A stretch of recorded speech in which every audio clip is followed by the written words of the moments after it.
Arestado ang isang lalaki sa Caloocan dahil sa pangmumulestya umano sa kanyang babaeng anak sa Cebu na nooy 15 anyos pa lang. Balita hatid ni Jomar Apresto. May kaso ka sa Regional Trial Court ng Branch 62, Ostrov City sa lang sexual assault. At samantala, kasama ka muna sa amin yan.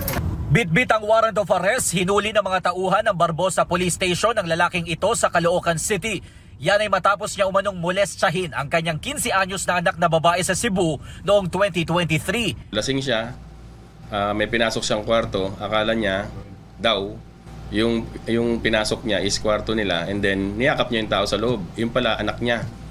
So yung anak niya nagsumbong sa lola. Yung lola naman nagsumbong sa asawa mismo ng suspect. So yung asawa nag-file ng kaso. Agad daw nagtago sa bahagi ng Sampaloc, Maynila ang akusado at namasukan bilang tindero. Tumagal ng 1 linggo ang surveillance ng mga otoridad hanggang sa tuluyan na siyang maaresto sa isang gusali sa Bagumbong, Caloocan. Ayon sa 43 anyos na akusado, 1 taon na umano siyang hindi pinagbibigyan makipagtalik ng kanyang misis, kaya niya nagawa ang krimen. Siguro po ganun mangyayari po, ganun po. Mahiyaka pero na galaw po, hindi po. Siguro may bahagi rin na nasagi kung na hindi ko maselan.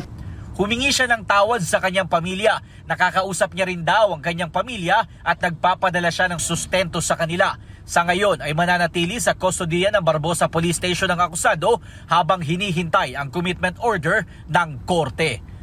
Jomer Apresto nagbabalita para sa GMA Integrated News.